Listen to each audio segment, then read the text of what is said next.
It's an honor to talk to you. How are you doing, man? I'm fine. I'm fine. We're spending our days at the moment in Spain, so we're not all too far from you. Yeah, yeah, very close actually. Um, Yeah. and Fleeting Light is your upcoming solo album. It will be released on the 18th of March. What can you Yes. reveal to your fans about it? Uh, it's different. It's different. Mhm. Usually I'm writing and creating uh, by improvising, and then slowly the song starts to take shape, or the instrumental one. But this time I just started improvising and recorded it. And I took the best bits. And so basically, what you're hearing is the beginning of a process that is always hidden.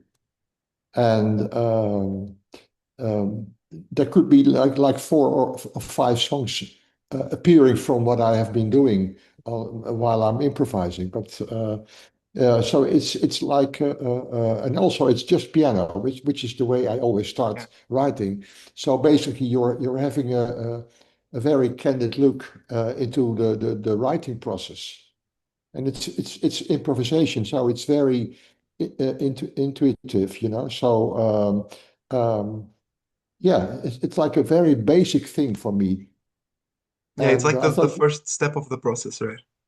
Really, yeah, yeah, that's it. And also, I wanted to create something that people could listen to, but also relax by, uh, like uh, um, uh, like normally when I write songs for kayaks, for instance, you have to listen. It grabs your attention, or it's disturbing. If you don't like it, it's disturbing. But you can't have it as a background. And this time I thought, well, maybe I thought I should make something that, when I had the idea to use the improvisation as an album, I thought, well, maybe it's nice, to keep it in a very relaxed atmosphere, and so people can relax by looking at the sea or whatever, or Mhm. trying to get to sleep. And it's not my ambition to make background music, but it's a different approach. And Yeah. I never like to make the same album twice, so I thought, why not? Let's give it a go and see what happens. Yeah, and it turned out great, and it's most of it was created in the spur of the moment, right? And that's why it's also called the fleeting light, right? Because Yes, inspiration is a exactly. fleeting light. Exactly, that's exactly my point. And I didn't know what was coming. And of course, I didn't keep it all. I just kept the best bits. And also that's why I added the three kayak songs, because this is the way they originally sound. When I was Mhm. ready with the composition, this is what it was. And then afterwards, I started arranging the whole thing with guitar and drums, whatever. But this is the basic thing that's the way it sounded at first, before I gave it to the band, or uh, did a more elaborate arrangement with flute in the case of air. And so yeah, so it's really uh, a look into the kitchen. Yeah, it's the background of everything, the first step that you take when you're composing, and I think that's great. Also a great treat for your kayak fans, I think. Yes, yes, yes, exactly. But It's a different version of the tracks they may already have, but it's in the vein and in the atmosphere of the improvisation, and there's a link between them, mhm. because it's just piano, and it's this is the kayak tracks are the final result, and the improvisations are the beginning. Are there any particular harmonic ideas or motifs that unify the album and the songs and between No, them, I you know? just No? follow my instinct. I Hmm. don't write when I'm writing. I'm not writing notes on paper. I'm playing Yeah. the piano, and afterwards, I can write music, but it's not my specialty, and it's not the way I write music. It's pure intuition on piano, and it may sound classical, but it's not. It's just intuition, and I never know where I'm ending up with. That's the nice thing about these improvisation. it's to me also it's a surprise, where it comes from, and I just played along and recorded it, and that's it. So I surprised myself as well. Yeah, and that's the best way to write, I find. Like you don't put any restraints, you just let the song go whatever it wants to go. Especially exactly, and there's no ambition behind it, to create the perfect song, the perfect arrangement and the perfect melody. It's purely intuition. That's really what it is. That's Yeah. improvisation. Yes. Yeah, and how did you choose the kayak tracks that you were going to include on the album? Um, well, they had to match the improvisation in an Hmm. atmosphere and in feeling. So the choice wasn't really hard, and I I needed to be able to play it on my own without losing too much of the melody, and so I play it in a very simple way, in a very direct way, and which you know leads you to the basic idea of those tracks. But the choice wasn't hard. And maybe if I would do another album like this, I don't know if I would, but if I would do it, it would perhaps I have two or three other options to use. But Hmm. these three are closest to my heart, I think.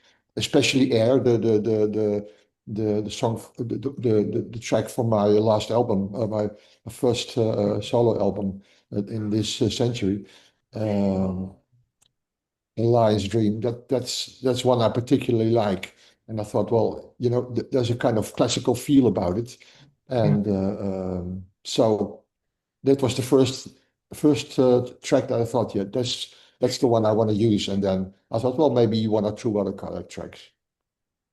Yeah, and you ended up making a great choice in here. How did you choose the piano and the recording space on which you were going to record this album? It's in my home. It's a home Hmm. recording. Yeah, yeah. Yeah. So it's very simple. There's nothing else. It's just what it Hmm. is. Yeah. Yeah, just sitting And down and I've just never made an playing. album. Yeah, it's I never did something like this before. So for me, it was a unique experience experiment as well. Yeah, but very simple, and no one there, no producer, just me. Yeah, and all recorded in complete takes, right? No playing a little bit and then cutting it and playing the other bit. Of course, I did I Hmm. did a couple of edits because Okay. the longest track is 37 minutes, Yeah, and I yeah. think it's a combination of three tracks. I can't play 2 hours and still be interested. So I took the best bits. I took the best bits. Yeah.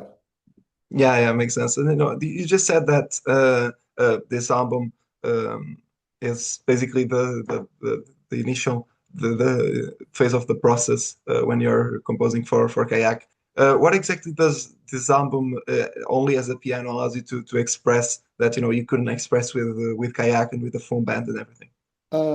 Nothing really. Of course, with a full band arrangement, you can elaborate and you can, some melodies are perfect on guitar or flute or whatever. And now I have to choose whatever sounds good on the piano. And, a guitar is a very different instrument. I can't play it, well, a little bit, but you have to make choices. And that's why I thought, well, the tracks that I chose from Kayak are the ones that also sound good on piano. Hmm. Having a full band is a luxury, and when I'm writing a song, I always think of what people would play the drums, and sometimes later on I'm starting to change it. But usually when I'm writing it, I hear the arrangement in my head, and so I couldn't play it again. It's that's the good thing about improvisations. You can't only do it once, especially the fleeting light. You get it right. The title, catch it when you can. And the Yeah. chasing the wind is the same thing basically. It's something. You can, once you have it, it's gone. Yeah, yeah, that's true. Yeah, was there any Yeah. specific moment that sparked like, the way this album was going to uh, come to life? Anything, any moment that you said, okay, now I gotta do this. Yeah, well, I was improvising and I didn't have the idea to make an album. And I thought, well, it would be nice to, it's just a very simple idea. And it would be nice to take the best bits and make an album of it. And no ambition of making the perfect album. That's always my trick. I always aim for the perfect song and for the perfect album. I never do it. I try. And but this time I thought, well, even with there are some moments that the attention might slip, and I thought I don't care. It's just Mhm. this is purely me, with the good parts and the parts that aren't just as interesting. But it's like an image of myself, like a photograph, on that moment, but and I think after two or three improvisations, I thought, well, it would be nice to make an album, and why not? Yeah, you made the right decision for sure. How has the relationship with the piano evolved over the years? Do you still look at it the same way when you were 20 years old or 30 years old? Yes, Yeah. yes. The funny thing is that I never practice. I never practice, and basically the things I played when I was 20, I still can play them, and I haven't really improved. I think it was when I'm looking back at when I played when I was 20, I thought basically I'm still playing the same thing and playing the same way. Of course, I learned a little bit more, but my basic way of playing hasn't changed. And now I wonder how was I able to do it when I was 20? I don't understand. Yeah. Because I had some classical lessons, but I didn't really study. It just when I played, when I wrote, for instance, the single lyrics, our first single, yeah. Hmm. I thought there was nothing before that would lead to that single. It was there. It already was there, and I just I picked it from the air, and I found it, and without really knowing what I was doing. So, and I'm still doing that, only I've written so much that it's, I think, well, maybe, oh, no, I did that before, so let's try something else. I'm trying not to repeat myself, but the question for me still is, how did I do that when I was 20 years old? I'm still doing that the same way. I learned a bit, but basically it's still the same. The feeling behind it is still the same. When people perform it, with a band and different singers, something changes, but the basic feel is still the same. And to go back to the piano, no, basically my piano is an orchestra. It has everything. It has the Yeah. melody, it has the chords, it has the bass, it has the rhythm, and I could play the whole band on the piano.